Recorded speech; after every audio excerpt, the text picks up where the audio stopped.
I'm Nick Zaffaratos, and I'm the instructor at Western's Urban Planning program and of this Urban Planning studio class.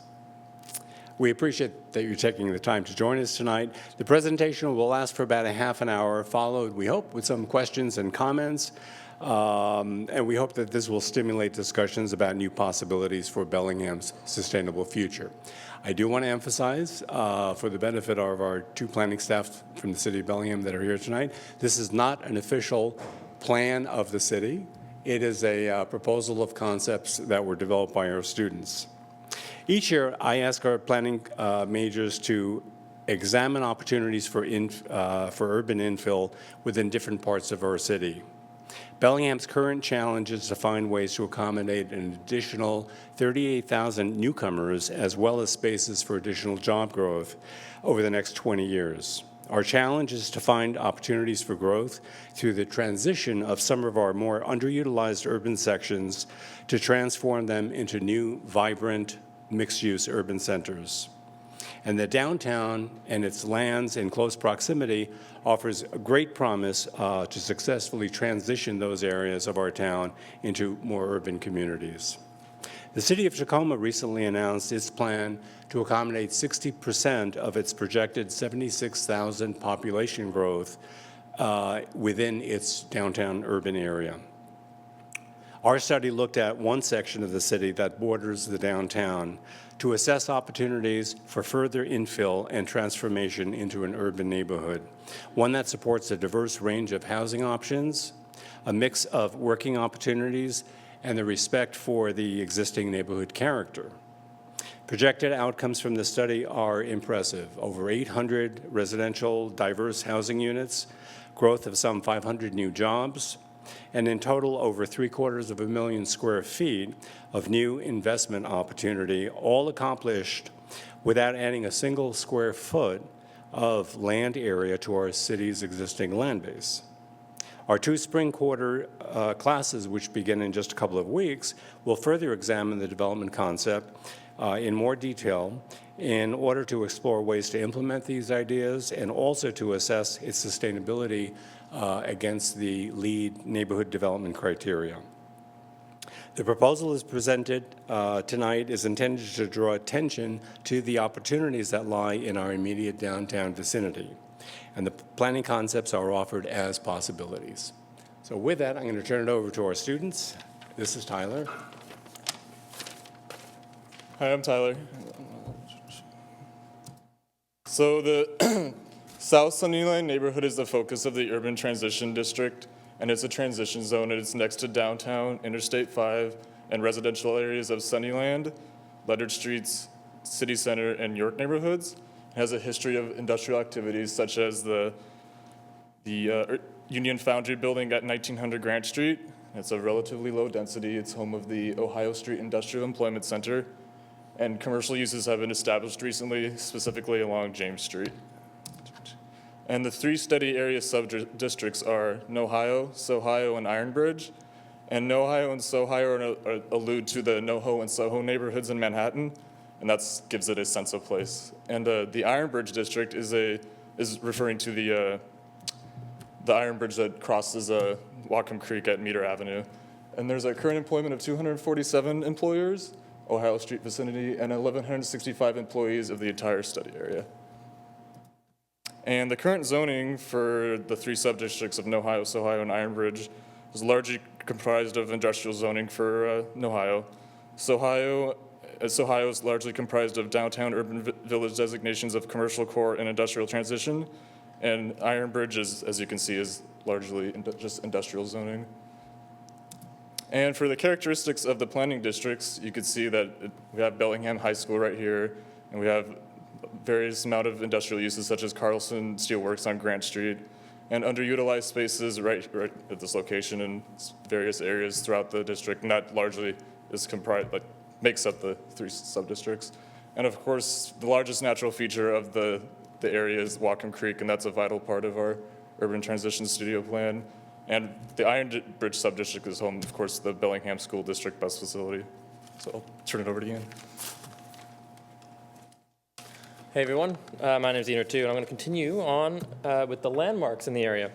And so, of the study area, we have a range of cultural landmarks, starting with Homeskill, which is a restaurant north in this Ohio region, and we also have other cultural significant places such as Bellingham High School and the church, and we also have the old electricity plant down in South Ohio, and natural landmarks that we can also see is, as Tyler said, the creek, which runs from east to west. And combining all of these, we have these visual cues of things such as Mount Baker, which you can get a pretty good view of in the entire area, which gives you a really good sense of place. So utilizing these landmarks as kind of bedrocks for tying the whole place together for the sense of place is vital. Now for the existing connectivity as it is now, it has an existing tight grid structure, which allows pretty decent connectivity for automobiles and for the pedestrians that can use the intermittent sidewalks. And the main streets in the area would be Ohio, James, and Cornwall Street, and North State Street on the south. And as far as alternative modes of transportation, other than just the private automobile, we have, as I said, intermittent bike and pedestrian pathways and sidewalks, as well as limited bus access on the west side with the Gold Line, which runs north on Cornwall. Now here on these two maps, you can see the top one. This is a pedestrian shed with this inner circle being a 1/4 mile and this outer circle being a 1/2 mile. And this is located at the downtown bus stop in downtown Bellingham. And so you can see within a reasonable walk from downtown, nearly in the entire area is accessible by foot. And this bottom one is the same radius, is just located in the center of the study area itself, which shows the entire study area is very walkable and has a lot of connectivity. So we're hoping to elaborate on that with a potential, with a lot of potential new connectivity with the surrounding neighborhoods. And for the opportunities of this whole study area, we have a wide range providing services to all the neighborhoods that border and the downtown area, providing a range of services from manufacturing, industrial to eatery and just small retail for the people who live and work in this entire area. We'd also like to elaborate, and we propose, as already kind of talked about, the extension of the transportation alternatives and connectivity in the area, while also infilling a lot of the underutilized space with higher intensity uses and bringing a mix of uses into the area that allow a more, like a busier use of space all throughout the day. So I'll pass it on to Emily here. So reflecting on the opportunities that we identified in the area, our class developed a vision statement that was going to help us guide our design process through the entire project. The South Sunnyland Urban Village is a viable, sustainable, mixed-use neighborhood that retains the district's distinct, eclectic, and dynamic working-class character. And based off of this vision statement, we developed a set of design objectives to help us realize the vision that we have for the area. For our first design objective, we sought to increase the density of the area with mixed-use buildings, for example, industrial, commercial, and residential. For our second design objective, we wanted to create a stronger sense of place in the area while still respecting and expanding upon the industrial and historical field that already exists.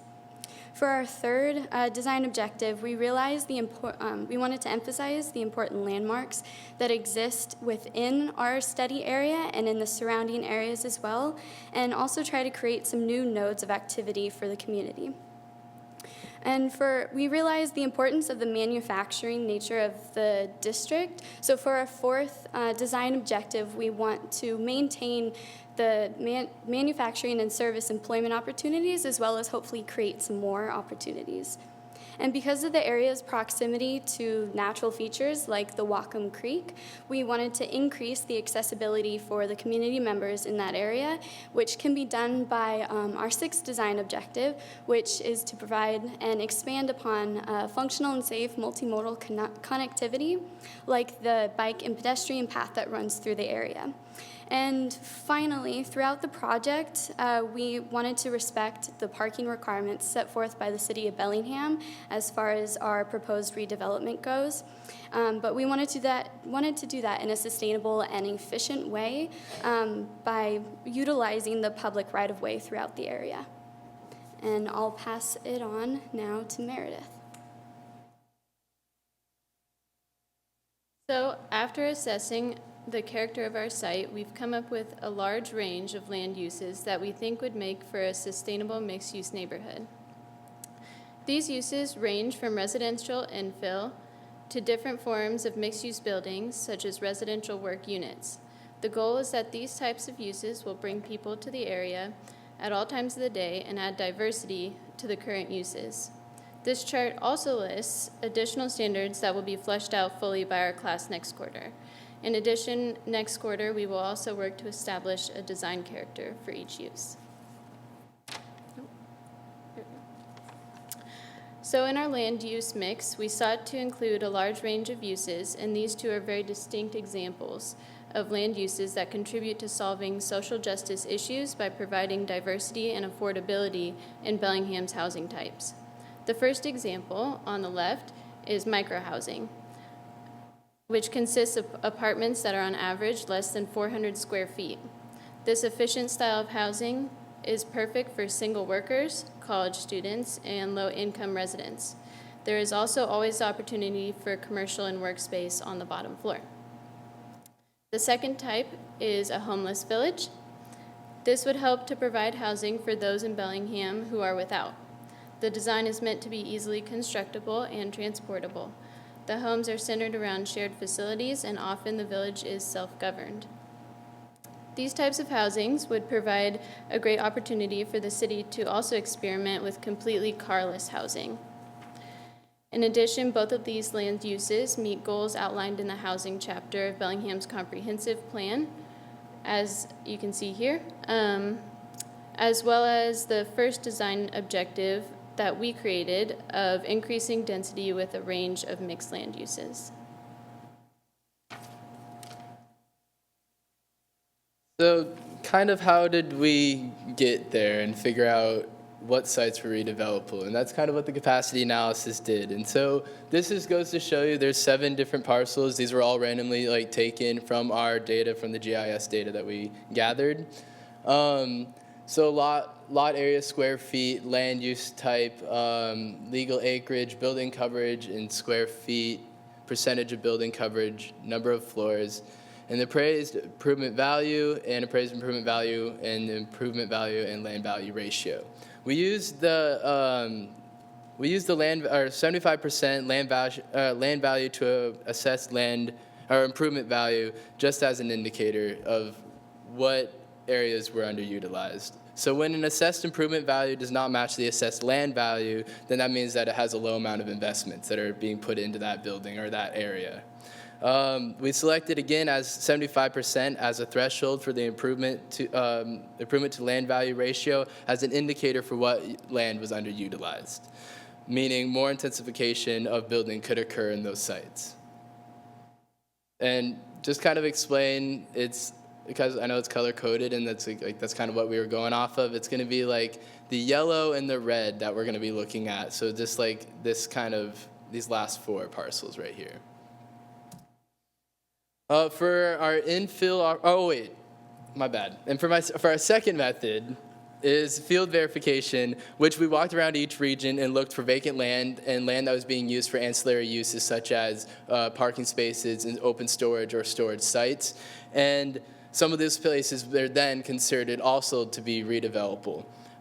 As we went around and walked around, we also reviewed the 75% land improvement to land value ratio by actually making sure that they verified that they were underutilized or were not important to the community or value asset to the community. For infill opportunity sites, based off the 2 methods we used to find the developable land, these were the parcels that we considered as opportunity sites for our studio. And as you can see, some of these parcels have been subdivided, and one of those examples is right up here in our Ohio subdistrict. For the proposed development concept, through the capacity analysis and the infill opportunity sites and the mixture of building typologies, we were able to propose appropriate clusters of land uses. As you can see, most of these land uses are going to be mixed use, residential, and industrial. And for our conceptual urban design patterns, we have identified that there's clusters of existing land uses that have, and we have proposed similar uses to them for the intent of creating nodes throughout the district. Again, most of these nodes will comprise of residential, commercial, and industrial uses. As you can see, our proposed lands would promote a wide variety of diversity, encouraging interaction among people who utilize the different spaces. And what this map is kind of showing you guys is an existing land use map, and then on top of that is a bubble diagram. Well, it is just one big bubble diagram. So it's a bubble diagram of the existing land uses as well as our proposed land uses, and kind of seeing the way that those can interact and work with each other. I'm pass it on to Ian. All right, so now that we've kind of looked at how we're coming across these sites and looked at the site as a whole, we're going to dive into more detail of each of the 3 subsections, beginning with Ohio. Now, in Ohio, it's of all the 3 sites, it has the most intensive use for manufacturing and industry uses already. So while retaining these jobs and retaining these sites for that already utilized space, the plan is to intensify this industrial in the northwest corner and kind of, as Ryan was saying, cluster these uses of industry so they can share the transportation and share services provided in the entire area, as well as keep that whole area more intensified with that already existing use. And then along Ohio Street, North State Street, and James Street, which is the perimeter of the North Ohio region, the utilization of commercial along the street really allows for the intensification of that street and the street use, and so the access to pedestrians and automobiles who are traveling on that road to really use the already existent pattern of commercial, which is starting to appear there, and really just fill it in and intensify that area. And then finally, in the middle of the area, we're continuing on with this idea of following the already existing patterns.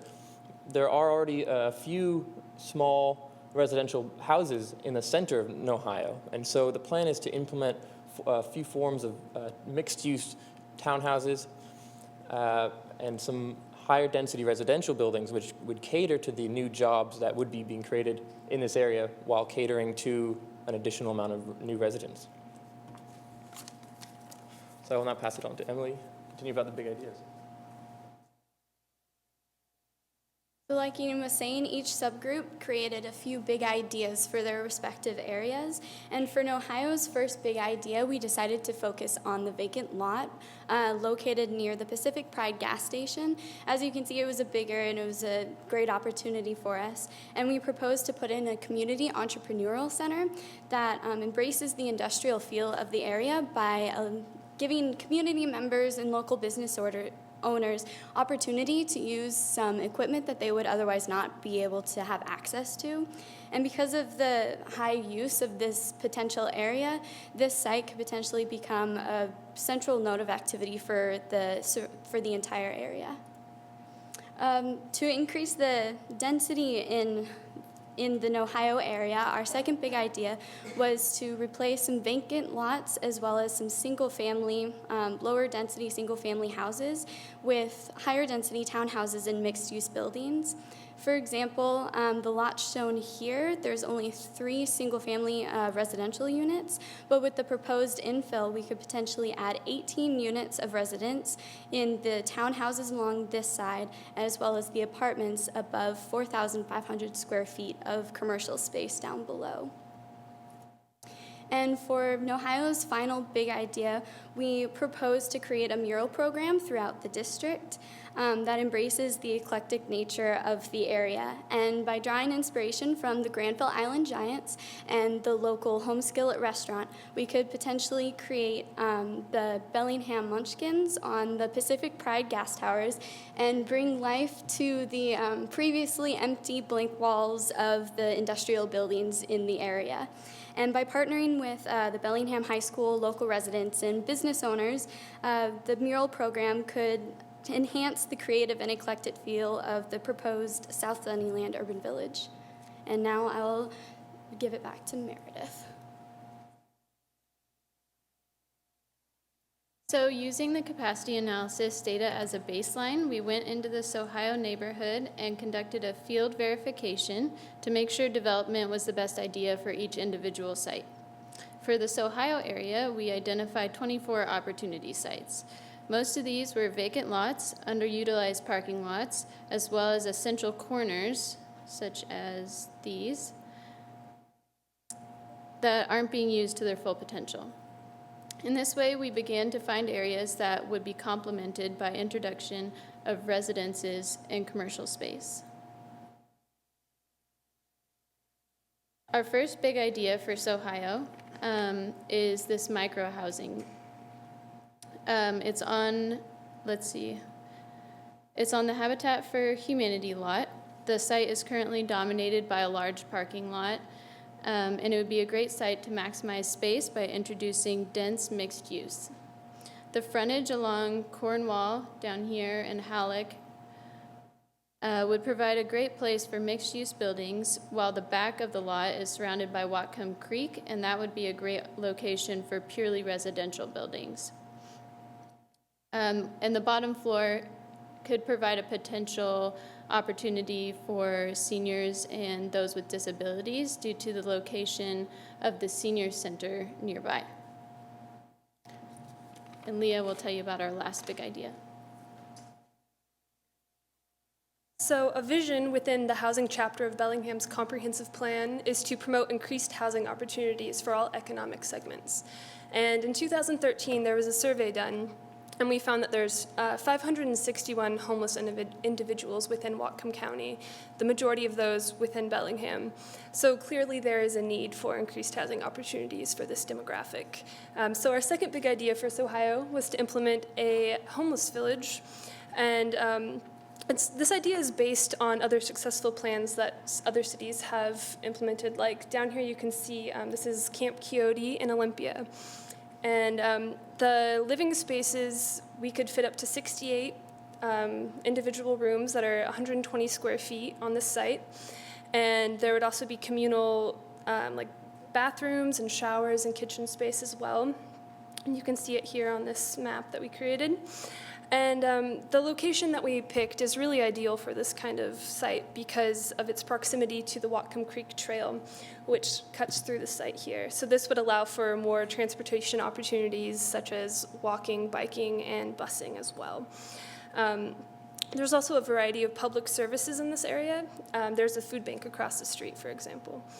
And currently this site is, well, it's a combination of several different sites, but one of the main areas is an empty lot that's owned by the city, as well as other sites that we've picked from the surrounding businesses that are being underused. So clearly this is like really good idea for this site here. Hi everyone.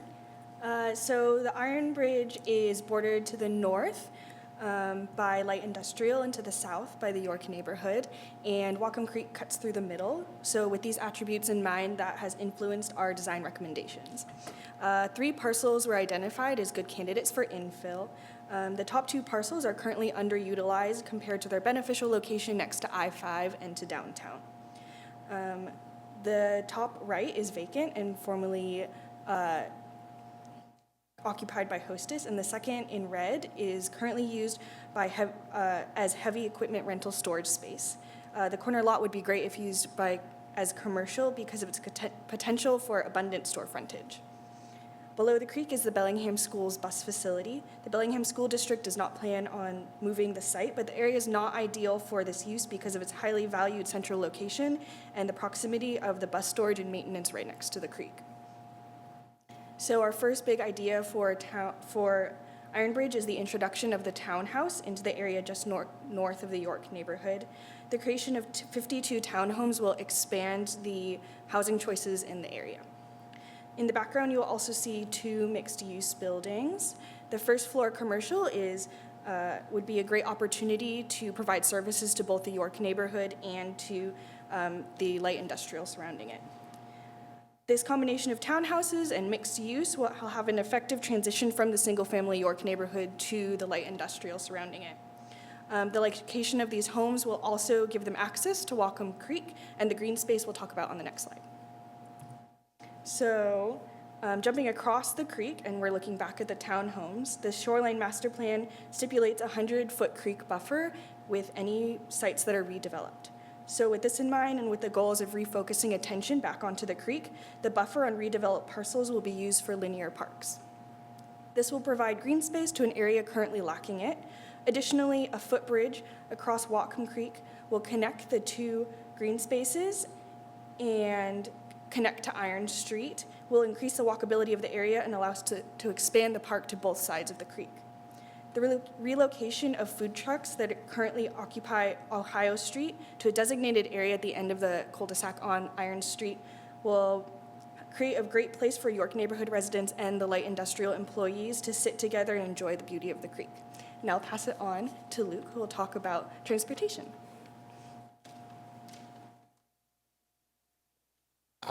So while focusing on safety, we found several opportunities to improve the connectivity throughout the South Sunnyland area. First of all was improving the bike infrastructure for all levels of riders. The second one was completing the missing segment into the Whatcom Creek Trail. And then last, we wanted to support the parking needs that are proposed through the infill. So currently, there's very little bike infrastructure. As you can see, there's only bike lanes along Cornwall Avenue right here and Meador Avenue. Our proposal supports the 2014 Master Bike Plan that Bellingham has. Right now, that plan has bike lanes continuing into downtown from Cornwall, Ohio Street as well, shared lane on State Street here, and then bike boulevards on Kentucky and Grant. We also suggest putting in a bike boulevard along Kansas Street because this will help us with the missing segment in the Whatcom Creek Trail. So the Whatcom Creek Trail is a huge natural resource that is really underutilized throughout the whole area. Right now it is currently missing a segment right here from Franklin to Meador. So to do this, or to improve it, we want to build the trail along Central Ave, onto Kansas, to Meador, and then into the Iron Bridge development, which then will connect with the existing Whatcom Creek Trail. So here's a design of what the trail could possibly look like. Here's Whatcom Creek, and the trail will be built along the north side of Central Ave, connecting with the bike trail, cross over onto Kansas Street, which we turn into a bike boulevard, and at the end of the bike boulevard, we want to introduce a new design to Bellingham called bike boxes. Bike boxes are safer for cyclists overall. It helps the visibility of a bicyclist for a motorist for bicyclists, and it also helps with safer crossings. For parking, we recommend 3 different styles of parking. So the first one was parallel. The second one is perpendicular, and then also angled parking. We haven't put any of these to specific streets because that's what we will be doing in the spring. Because the majority of the right-of-ways around the South Sunnyland area were 80 feet, we designed what each parking type could possibly look like within these 80-foot right-of-ways. This first one is parallel parking. So they have, parallel parking doesn't provide the most parking on street, but it does let you have bike lanes, which we did put on the inside of the parking. This will make it safer for bicyclists. Also, a safety island here to help pedestrian crossing. 12-foot driving lanes, which would make it easier for commercial trucks on arterial streets. And then there's these 8-foot planter strips that then could be also removed for turning lanes or for narrower streets. The next one is angle parking. Angle parking allows the second most on-street capacity parking, and it doesn't impede as much with the traffic flow. And then perpendicular parking maximizes your on-street parking capacity, but it's better used with streets with slower traffic flow. So for our infill analysis of on-street parking, because we're displacing 627 parking spaces with this proposed infill, we want to see the potential range that on-street parking could have. So with parallel, we found there was a minimum of 1,000 spaces about, and then if we use perpendicular to maximize it, we could come up with a potential of 2,453 potential parking spaces on street. And I'll turn it over to Ryan.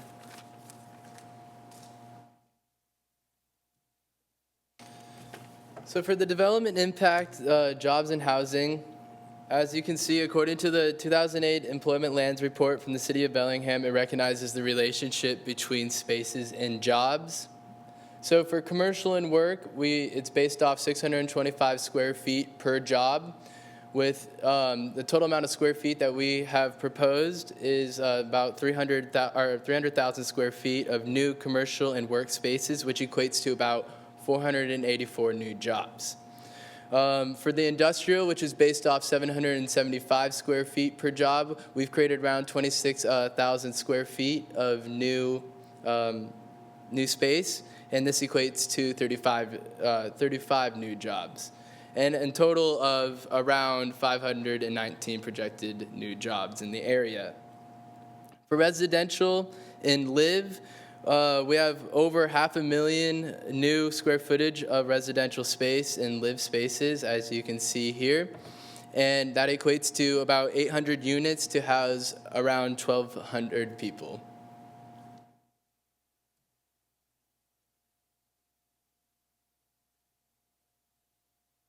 My name's Ella, and I'm going to conclude our presentation with a review of our design objectives and our projected results from our project. So our first was to increase density with a range of mixed uses, and we did this by putting in approximately 850 infill capacity for mixed uses. Secondly, we created a strong sense of place that was respective of the historic industrial character of the area. And we did this by putting in design standards and building articulation that reflected the feel of the area. Third, we wanted to emphasize important landmarks and create nodes of activity, and doing this by putting in distinct residential, commercial, and industrial nodes of clustered land uses. Fourth, we want to ensure the continuation of manufacturing and service employment, and by putting in 500 projected jobs within these areas. Fifth, we want to expand the city's access to the natural features in the area, really focusing on the creek and putting buildings orientated to it and increasing accessibility. Sixth, we want to provide a functional, safe system for multimodal connectivity by putting in improved connectivity throughout the area. And then seventh, we want to use public right-of-ways to meet the parking requirements, with the projected result of being capacity for up to 2,453 on-street parking spaces that really encourages the greater infill densities. And that's our project. We'd love to hear your comments and feedback and any questions you have.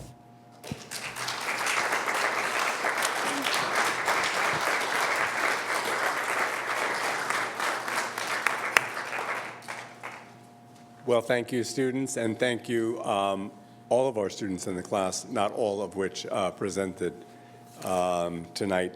There is a report coming out soon, which will be posted and made available with the city, of course, and all of our UTS partners. And it'll be on that website, my faculty website, which has a great deal more detail, of course. This is a summation of the quarter's work. And you all did that in about a half an hour. Congratulations. So let's open it up for any comments or questions that you might have. Any good ideas here tonight? Yes, and we're going to pass you the microphone for purposes of, you're actually on television. So the microphone helps pick up your question. Hello. Okay. I wanted to know how much the Whatcom Trail gets used by the citizens for walking. And I have a follow-up question also, so I'll keep this. We really don't know. It's partially one because of our activities. You'll have to use the microphone or we will not be able to hear you. We don't really have a complete answer to that because since the trail is broken up, people use segments, so there's no real way to tell how many people would use it or could potentially use it. I was just thinking that maybe with the homeless villages, people might not feel really excited about walking right next to them. That was just a thought I had. But I really liked your bike idea with the green next to cars. I think that's super cool. Awesome, thank you. You're welcome. Leah, I wonder whether you might care to try to answer that question about a potential conflict between a homeless community and the trail system. It's a great question. Yeah, well, I think that there is that concern, but at the same time, with so much infill and new residents in the area, and hopefully more people using the trail, it won't be the primary use. You know, everybody else, it will be like a common use in the area, so people will feel more comfortable. There'll be lots of eyes on the street and others around to make you feel more comfortable. So, yeah.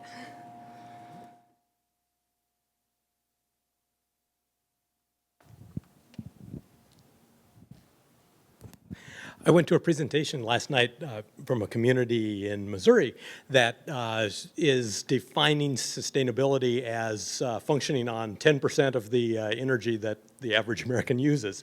And they're doing a pretty good job of it. They haven't quite figured out whether or not they're there with food. And their object was to get 350 parts per million. They figured that, yeah, we need to, as a country, use 10% of the energy that we currently do, or the carbon. I don't see any food production in this, and I don't see that's meeting the sustainability, with that definition of sustainability.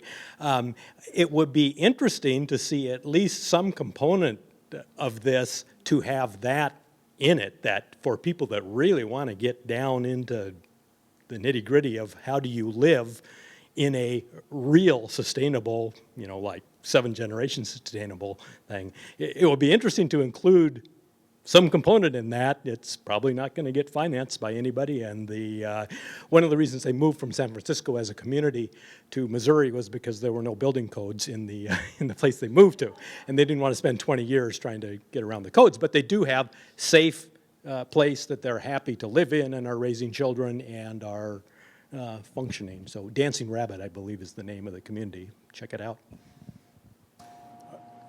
Does anybody want to respond to this?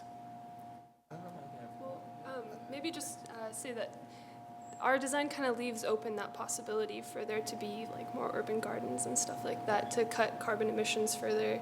So we hope that maybe we can look at that next quarter in the implementation phase. That's what I was going to say, was that we're also doing a class that is called Planning for for Sustainable Communities next quarter. And that's when we're going to start putting in sustainable development and sustainable design into these these concepts that you guys saw today, where we're going to actually be working with how to make these LEED certified or these certified buildings to be sustainable. So, yeah.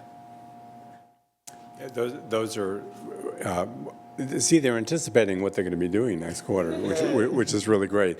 And using the LEED and the guidelines, as well as we'll get into the living building challenge if you're familiar with that as well. So there's a lot of emphasis, of course, on reduction of carbon and self-sufficiency. So it'll be very interesting to be, looking at those aspects as well as green building itself.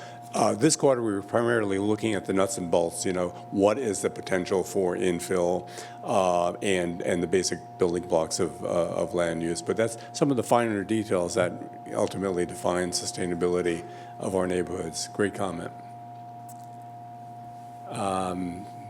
First you back there, and then Cynthia. Just a quick comment. I wondered about your use of the term homeless village. If the people have homes, because you designed them. Maybe just maybe there's a cool word or concept out there that would be more inviting for the walkers too on the walking path. That's actually, that's a really good point, and we did consider that. I think the reason why we chose to call it that, just for now at least, was because of the housing type that we used, that we implemented there. But yeah, in the future, again, next quarter, we want to maybe rename it like Whatcom Village or something, because it is right next to Whatcom Creek, and or some kind of natural feature that's around there. So.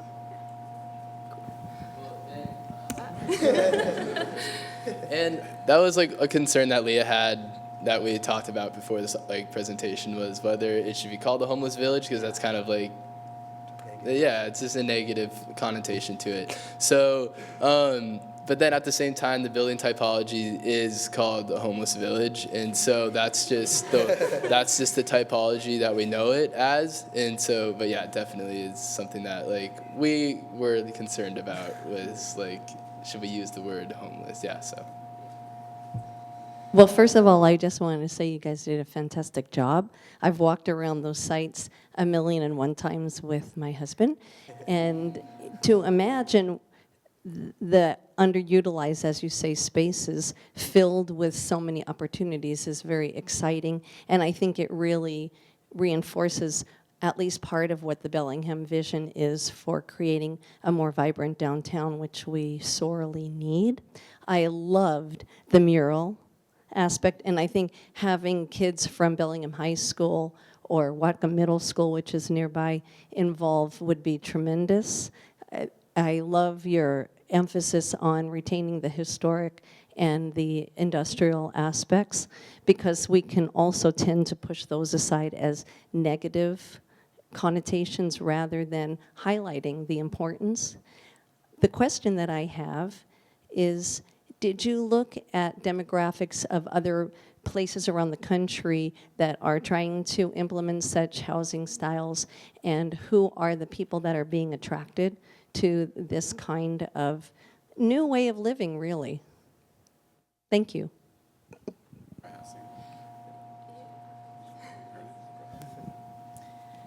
Yes, so we did look at specifically microhousing. It's being implemented in places like New York, where it's common for such high density buildings.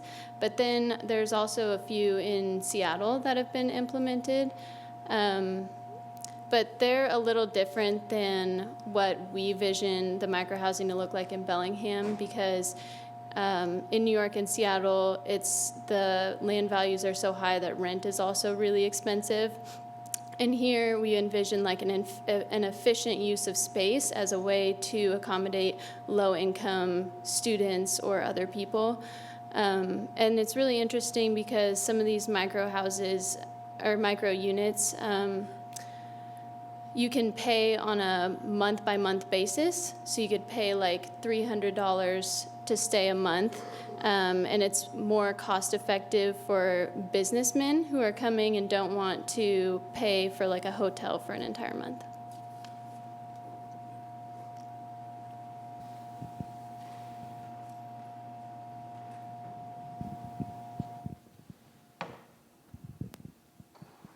I have a question for you, but first I want to say I'm really impressed with the work that you did in 10 weeks.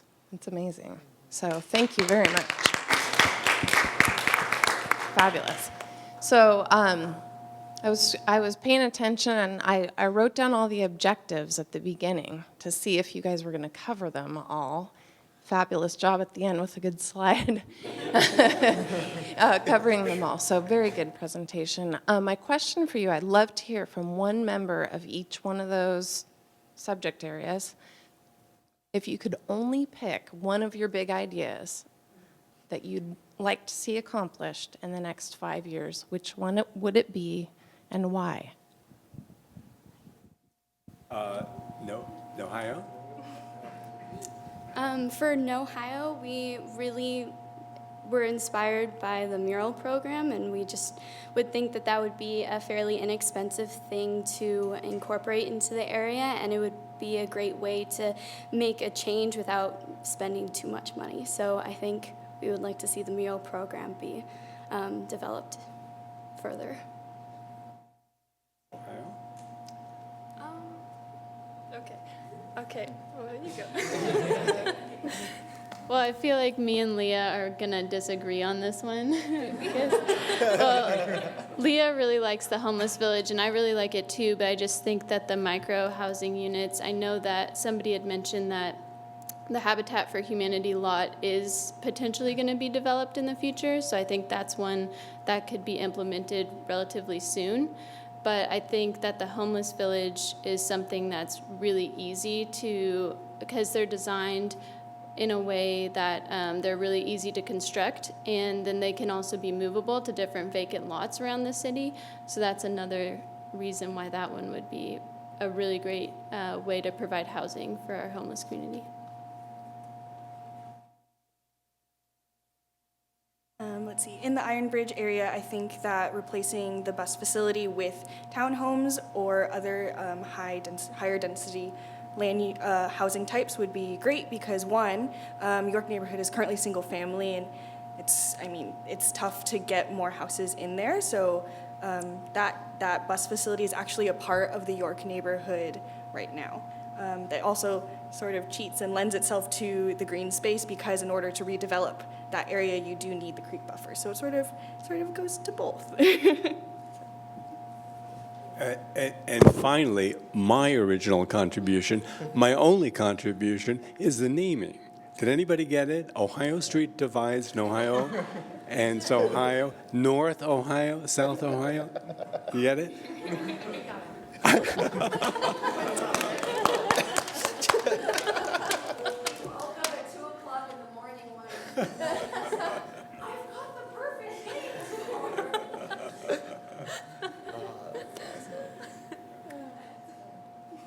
Any other questions or comments?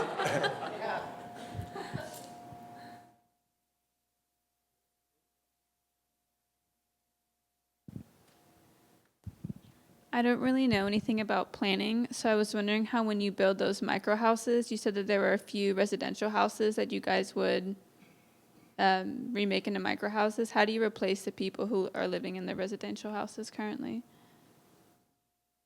Do you just say, tough luck, we're building micro houses here? You can buy one if you want. Meredith? I guess I'll answer this one. I think that was more in Ohio's group where they had those single-family homes, and then in our group with the micro houses, it'd be replacing the Habitat for Humanity building. But I think what you kind of do over time is you change the zoning, so that currently it's zoned as residential and it's set back a certain distance from the sidewalk, and then there's certain sizes for the lots and the yards, and then you change that to accommodate denser buildings so that when the next person comes in to buy a house or buy the property, if somebody puts up their property for sale, then the next person comes in and buys it, they can put in really dense development, and it's legal under the zoning laws of Bellingham's plan. Thanks, Meredith.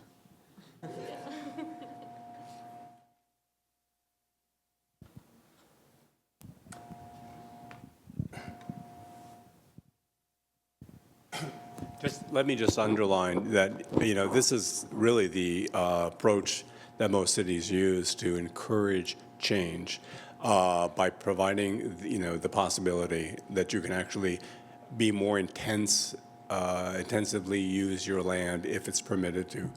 And then the other is through incentives, but the incentives are they're market driven. So if you can buy a piece of property and you can actually do 4 times the amount of housing or whatever the land use is, then you're making an individual choice to use it as an underutilized or maximize the value of the piece of property. So the city persuades and encourages that way, but doesn't necessarily force turnover, unless, of course, the city buys the land and then does the project, as occasionally it does that. But usually it's providing those incentives through both regulations and other forms of incentives, like tax incentives, that can kind of encourage property owners to be motivated to take advantage of increased opportunities.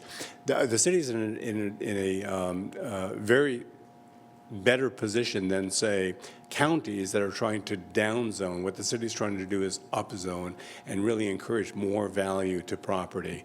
There are complex initiatives there, but generally that's an approach and it's a model that is more conducive to the investment community that would, see this, these parcels that have three single-family older homes and recognize that over time, if you can get 28 units on that, it's worth just so much more money, and that initiative will be there.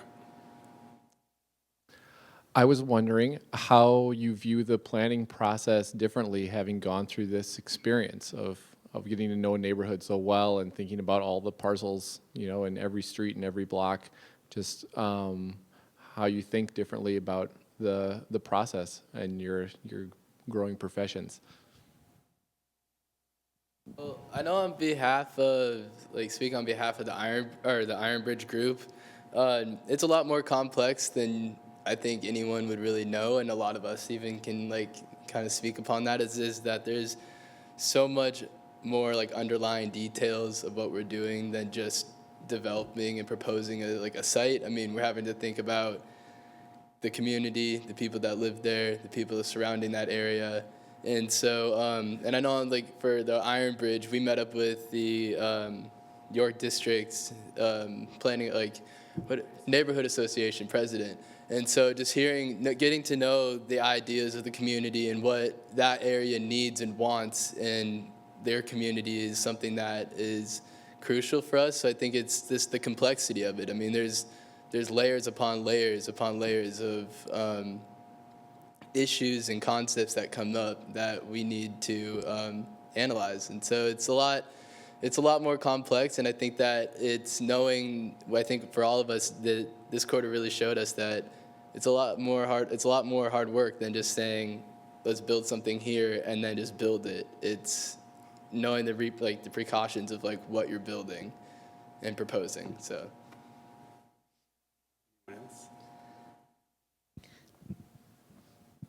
I was just going to echo Tara's comments of you guys doing a great job.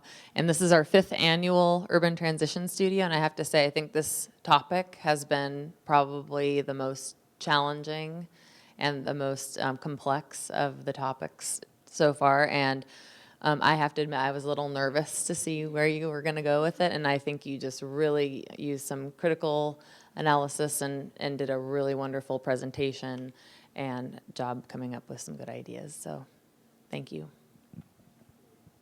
Thanks, Darby and Tara, especially the two of you, that have always are there to support our students, and they come in at mid-point in the quarter and they provide a pretty hardcore critique, which is so important, for refocusing the project as the students then move towards finalizing it. But yeah, we're here to make you nervous. And kind of unlock some of those things, and because we do have on the one hand the freedom of academic expression to really explore where some planners won't go, but also this is a very real experience for our students too, because it's not a utopian approach to draw anything you'd like, but getting familiar with the work of planning, which is, as you know, very, very difficult. It's a negotiation with the community, the broader community. So thank you all for coming tonight. Thank you all of my students for doing a really great job and being really dedicated. I mean, never once did you guys complain. And you're still at it. So that's what planning is all about. Thank you, and good night.